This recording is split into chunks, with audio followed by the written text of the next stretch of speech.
घर पे आप शिवलिंग स्थापित 100% कर सकते हैं। जब भी आप शिवलिंग स्थापित करें वो 6 इंच से छोटा होना चाहिए। 6 इंच से छोटी साइज का शिवलिंग आप घर पे स्थापित कर सकते हैं। घर पे स्थापित किया है तो रेगुलरली उसकी सेवा होनी बहुत जरूरी है। लेकिन ऐसा माना जाता है आप पारद शिवलिंग, स्फटिक शिवलिंग या नर्मदेश्वर, ये शिवलिंग सबसे उत्तम कैटेगरी में माने जाते हैं। ओम नमः शिवाय, हर हर महादेव। आप सभी दर्शकों का एक बार फिर से बहुत बहुत स्वागत है। मैं मोती सिंह राष्ट्रोहित, फाउंडर ऑफ केतीस रुद्राक्ष एस्ट्रोलॉजी प्रहलाद नगर अहमदाबाद से सबसे बड़े सवाल का जवाब देने आया हूं।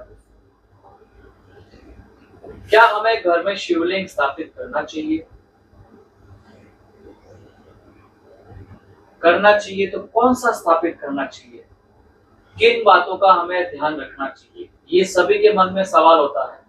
बहुत सारे लोग बोलते हैं घर में शिवलिंग स्थापित नहीं करना चाहिए, उसको रेगुलरली 3 टाइम पूजा पाठ करनी रहती है, उसके नियम होते हैं, उसके पालन होते हैं।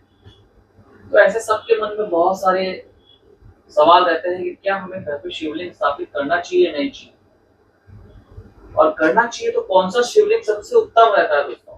तो आज की वीडियो में कंप्लीट जानकारी देने आए हैं दोस्तों। घर पे आप शिवलिंग स्थापित 100% कर सकते हैं एज पर दी शास्त्र और पुराणों। सिर्फ इस नियम का ध्यान रखना होता है कि घर में जब भी आप शिवलिंग स्थापित करें वो 6 इंच से छोटा होना चाहिए। 6 इंच से छोटी साइज का शिवलिंग आप घर पे स्थापित कर सकते हैं, उसमें कोई दोष नहीं लगता है। आप सुबह शाम अगर उसकी पूजा पाठ नहीं भी करते हैं तो वो भी आपको दोष नहीं। आप जब भी बाहर जाते हैं, घर लॉक रहता है, कोई प्रॉब्लम नहीं। लेकिन 6 इंच से प्रॉपर प्राण प्रतिष्ठा के साथ अगर ऊपर का शिवलिंग आपने घर पे स्थापित किया है तो रेगुलरली उसकी सेवा होनी बहुत जरूरी है। समय समय पे जो पूजा पाठ होते हैं, दोनों टाइम की पूजा पाठ भी जरूरी रहता है। बस ध्यान ये रहे कि आप 6 इंच से छोटा शिवलिंग घर पे स्थापित कर सकते हैं, अभिषेक कर सकते हैं, उसमें आपको कोई दोष नहीं लगता है। तो सवाल ये रहता है कि हम घर पे स्थापित कर सकते हैं तो कौन सा शिवलिंग सबसे उत्तम माना जाता है? महादेव जी का स्वरूप, ये जो लिंगम है, आप कोई भी घर पे स्थापित करेंगे तो सभी उत्तम रहते हैं। लेकिन ऐसा माना जाता है आप पारद शिवलिंग, स्फटिक शिवलिंग या नर्मदेश्वर, ये शिवलिंग सबसे उत्तम कैटेगरी में माने जाते हैं। पारद अपने आप में सिद्ध माना जाता है। एज पर दिस शास्त्र ऐसा माना जाता है कि पारद जो है वो महादेव जी का वीर्य है, उससे जो बना हुआ। और सबसे पहले पारद का निर्माण करके महादेव जी को प्रसन्न किया था वो था रावण। रावण भी एक महान पंडित था जिसने महादेव जी की प्रार्थना की, उन्हें मनाया और उनसे वरदान प्राप्त किया था। तो सबसे पहले पारद को जो पूजा पाठ करने वाले वो रावण थे, महापंडित। ऐसा कहा जाता है ये चलित शिवलिंग भी है पारे का।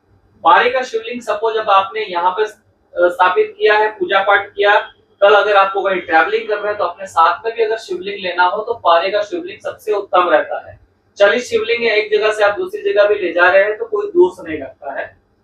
उसके अलावा अगर अदर ऑप्शन में देखें तो नर्मदेश्वर और स्फटिक, ये दोनों ही उत्तम माने जाते हैं। अगर आप घर में पूजा पाठ करना चाहते हैं, रेगुलर अभिषेक करना चाहते हैं, तो आप घर में या तो नर्मदेश्वर या स्फटिक का लिंगम या शिवलिंग आप 2 पार्ट में रख सकते हैं। सिंगल पार्ट में जैसे ओनली लिंगम स्फटिक का है, बेस आप उसका सिल्वर का, चांदी का बनवा सकते हैं, या पंचधातु वगैरह का भी बनवा के, या पीतल या तांबे में भी आप जलेरी का प्रयोग करके उससे लाभ ले सकते हैं। ये सभी उत्तम माने जाते हैं और घर पे 100% आपको शिवलिंग स्थापित करना चाहिए। बहुत सारे लोगों के ऐसे भी सवाल आते हैं कि हमें ऑलरेडी जैसे उनके पूर्वजों ने घर पे शिवलिंग रखा हुआ है, ब्लैक स्टोन में या कोई भी तरह का शिवलिंग रखा हुआ है, क्या हमें वो शिवलिंग हटा देना चाहिए?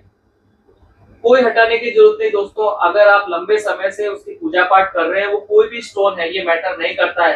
वो नॉर्मल पत्थर था, लेकिन जब आपके पूर्वजों ने, आपके माता पिता ने और आपने जब उसमें पूजा पाठ की तो उसमें प्राण समाहित हो गए। ये शास्त्रों में वर्णन है। ऐसा माना जाता है अगर आप कोई शिवलिंग का 40 to 50 डेज पूजा करते हैं तो वो कोई भी स्टोन हो उसके अंदर प्राण समाहित हो जाते हैं। शास्त्रों में क्लियरली वर्णन है। तो आपको ये बिल्कुल भी संकोच नहीं करना है कि मुझे घर पे शिवलिंग रखना चाहिए, नहीं। अगर ऑलरेडी शिवलिंग घर पे है और आप रखना चाहते हैं स्फटिक का, तो भी आप अपने घर पे एक से ज्यादा शिवलिंग स्थापित कर सकते हैं। ये क्लियरली मैं बता देता हूँ दोस्तों, अगर मल्टीपल शिवलिंग भी आप घर पे रखते हैं और पूजा पाठ करते हैं तो कोई दोष नहीं लगता है। आप प्रॉपरली महादेव जी की प्रार्थना कर रहे हैं, भोलेनाथ आपकी मनोकामना हमेशा पूरी करते हैं, इसीलिए उनको भोलेनाथ बोलते हैं कि आपकी जो की हुई श्रद्धा पूजा पाठ वो स्वीकार करते हैं। तो ऐसा माना जाता है। तो आप चाहे स्फटिक का शिवलिंग का प्रयोग करें और अलग अलग स्टोन में भी शिवलिंग का प्रयोग कर सकते हैं। कुछ लोगों के ऐसे भी सवाल आया हमारे पास कि मुझे मरकज की शिवलिंग का प्रयोग करना चाहिए सिट्रीन का, जैसे स्फटिक, पारद और नर्मदेश्वर के अलावा भी शिवलिंग आते हैं। तो अलग अलग जो कलर के स्टोन के शिवलिंग आते हैं उनका क्या महत्व है? तो दोस्तों मैं बेसिक इंफॉर्मेशन आपको दे देता हूँ। अगर आप प्लेनेट रिलेटेड पावर बैलेंस करना चाहते हैं, किसी ग्रह का दोष का निवारण करना चाहते हैं, जैसे बुध ग्रह रिलेटेड अगर आपकी कुंडली में कोई दोष है, उस ग्रह के पावर को बैलेंस करना चाहते हैं, निवारण करना चाहते हैं, तो आप मरकज से बने हुए शिवलिंग, ये आपके सामने दिख रहे हैं दोस्तों, ग्रीन जेड मरकज बोलते हैं, मरकज से बने हुए शिवलिंग की पूजा करके आप बुध ग्रह रिलेटेड पावर बैलेंस कर सकते हैं, बुध ग्रह को बलवान कर सकते हैं, उनको प्रसन्न कर सकते हैं। तो इसी तरह से सपोज आपको शनि रिलेटेड आपकी कुंडली में कोई प्रॉब्लम है, तो आप नीलम का, नीली का या एमेथिस्ट का जो शिवलिंग बना हुआ है उसका प्रयोग करके आप शनि रिलेटेड पावर का बैलेंस कर सकते हैं। 7.5 चल रही है, 2.5 चल रही है, तो आप एमेथिस्ट से बने हुए शिवलिंग का प्रयोग करके 3 इंच, 4 इंच, 5 इंच का शिवलिंग लेके आप अभिषेक करें और महादेव जी याद करें, आपको डेफिनेटली उसमें काफी अच्छा पॉजिटिव वाइब्स देखने को मिलेगा। और रेगुलरली अलग अलग, जैसे गुरु प्लेनेट के लिए आप सिट्रीन का उपयोग कर सकते हैं, येलो कलर का आता है, ब्लू कलर का एमेथिस्ट जो आता है वो ब्लू कलर का शनि के लिए, ग्रीन कलर का बुध के लिए। इस तरह से सभी प्लेनेट के लिए अलग अलग सेमी प्रीशियस स्टोन होते हैं, उससे बने हुए शिवलिंग आपको प्राप्त हो जाते हैं। आप कहीं से भी इजीली प्राप्त कर सकते हैं। सबसे ज्यादा जो प्रिफरेबल है, जो पूजा पाठ और अभिषेक में कहा जाता है, वो सबसे ज्यादा जो प्रयोग में आ रहे हैं और काफी अच्छे से लोग यूज कर रहे हैं, वो स्फटिक का मान रहे हैं दोस्तों। इस तरह का नेचुरल स्फटिक का आप लिंगम ले सकते हैं, उसके साथ बेस, ये बेस 100% ओरिजिनल हिमालयन स्फटिक जो बोला जाता है वो है दोस्तों।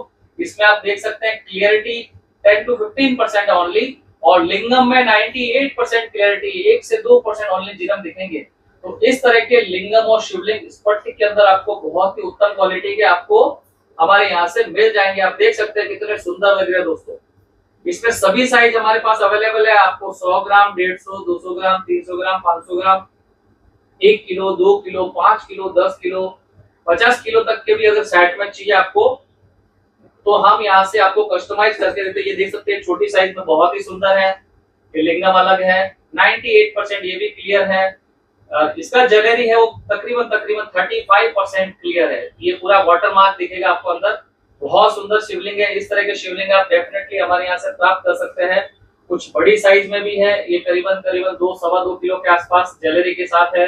इसमें भी वाटर मार्क है कंप्लीट। आप देख सकते हैं कितना सुंदर ये बेस है, ज्वेलरी और लिंगम। लिंगम में आपको पूरा ब्रह्मांड इस तरह से दिखेगा, देख सकते हैं हाफ पूरा जिरम है।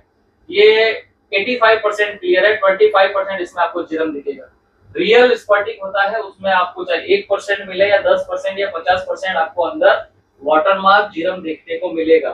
तो ये देख सकते हैं दोस्तों, इस तरह का आप यूज कर सकते हैं। अगर आप चाहते हैं कि मुझे ओनली ब्लैक स्टोन में ही शिवलिंग स्थापित करना है, तो ये ब्लैक जेड स्टोन आता है दोस्तों, ये प्योर जेड स्टोन आता है। जेड स्टोन के अंदर जो इस तरह के जो शिवलिंग है उसका आप प्रयोग कर सकते हैं अगर ब्लैक शिवलिंग आप स्थापित करना चाहते हैं। तो सभी प्रकार की शिवलिंग आपको इजीली अवेलेबल हो जाते हैं। अगर इसके अलावा भी आपके मन में कोई संशय है, कोई सवाल है, तो आप कमेंट के माध्यम से हम तक जुड़ सकते हैं।